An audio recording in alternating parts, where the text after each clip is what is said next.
Hi, Rob Matheny with Service Ninja here, with a few words on change and in skills. So, one of the things is that every skill can be taught and every skill can be learned. Let me give you an example. Some of you who've known me for a while might be looking at me going, "Wow, Rob, you're dressed a little bit different today." Well, I am dressed a little bit different. I decided it was time to change the way I am being perceived. So, since perception is reality, and that's kind of a big statement, perception is reality. But since perception is reality, I decided it was time to start putting away the t-shirts and jeans and get to a better. What I shot for was business casual, right? So not too serious, um, not three-piece suits, but at the same time not formal, but not sloppy, right? Now, like I just said, everything is a skill. So when I was looking at changing my wardrobe and upgrading my wardrobe, believe it or not, I didn't know how to do it because the only thing I ever bought was jeans and t-shirts, socks, and underwear. Maybe a jacket here or there. I mean, really, how many jacket? I'm still wearing a work jacket most of the time. So I had to look at things like sweaters and button-up shirts and ties. And up until yesterday, I owned one tie. One tie, that was it. So I went to the store, went to K&G. Well, first I went to Men's Warehouse, and they told me they more like rent tuxes and make custom-made suits. Since that wasn't exactly what I was looking for, they sent me to K&G. At K&G, I walked in, and what I found is I knew nothing about the sizes of shirts. All right, I knew that I wear a 2X, right, and the shirts that they had there said 2X, the button-up shirts. But when I tried to put them on, it was ridiculous. It was way too small. So in in dress shirts, I wore a 5X with a like a 22 neck, right? I've got a 14 neck that said 2X. Next was the hat. So I tend to wear hats like ball caps, right, or flat caps, and they are tight, right? Whereas a cap like this, a fedora, it's not supposed to be tight because it's not supposed to mess up your hair. Right. So the next thing was, a tie and a button-up shirt and a sweater. And the sweater, it wasn't a 2X either. It was a 5X. So there I was with clothes incredibly too small for me, trying to figure out how to put together an entire suit. And man, it was incredibly frustrating. I had to call somebody down to actually help me because I've never had utilized this skill or learned this skill. Um, that's the same with answering phones or making appointments or, for that matter, even pouring a beer in a glass. It's all a skill and a skill that can be learned, right? So, my point is let me get to my actual point is I decided that I needed to change my appearance a little bit because perception is reality and upgrade my wardrobe. So I upgraded my wardrobe, and now I am dressing like this. Everybody in the office immediately took notice. Wow, you look nice. You look fantastic. The reason that I am bringing about these changes is because I want people to take the Service Ninja program serious, right? Um, and they, I have found that people don't tend to want to listen to a guy in t-shirts and jeans. I know it's silly to me because I always look beyond that, but people can't usually look beyond that. So, and since I know that perception is reality, it was time for me to upgrade this wardrobe. A good example of perception and reality and the effects that it can have is to look at Malcolm Gladwell's book. It's called The Tipping Point. This is a fantastic book, right? It talks about the crime problems in the 1980s in New York City.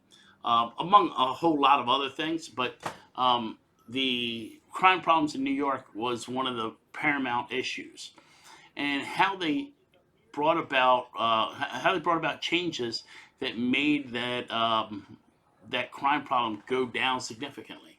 So the first thing they did was they decided to pick the subway as their battleground, right? Due to the fact that there was a lot of crime on the subway, and just a few months before, a guy who was a mobster actually killed three kids that were trying to rob him on a subway, and was was not convicted of a crime, right? So they decided this was going to be their battleground, and so a lot of people would jump the turnstiles, and what they would do is they started arresting people who were jumping the turnstiles, and instead of you know giving them a ticket and sending them on their way, they would put them in handcuffs, and they would put them in handcuffs, and they would handcuff them all to each other. So they basically create a daisy chain of people. So as people are walking into the subway, they can see the cops sitting there with 10 people that are all daisy chained together because they tried to jump the turnstile or tried not to pay. And then they would take them downtown, and they would give them a small ticket and release them. Right? The next thing they did was they decided that they were going to take over the way that people graffitied and trashed the subway trains all the time. So little do people know it takes 3 days for a graffiti artist to really do a train and paint a train.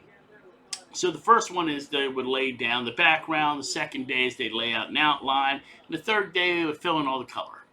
So what the New York Transit Authority started doing is waiting till that third day when these guys painted it, and they would immediately, from the moment they were done, they would immediately walk out with paint cans and buckets and immediately repaint the entire train. Right? It would leave these kids sitting there with their mouths open in tears, but they took back the subway trains. They started cleaning the inside the subway trains. It was amazing, right? It made an amazing difference. People started to feel safe again riding the subway. People started to dress nicer on the subway and act nicer towards people in the subway. You know why? Because perception is reality, right? So take a look at your office, and then take a look at your business. And what does your business look like? Is it a neat, clean place? Does it look like a place that does business?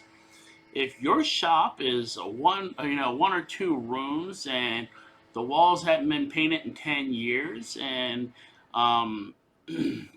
your guys aren't in nice, new clean uniforms, well, they'll believe it when I say that they will act like guys who aren't wearing nice, new, clean uniforms. They will act like guys who aren't in a place that is nice to work. And that will carry over to your customers. And what that will do is lower the value of your company. It will also lower the value of your service technician.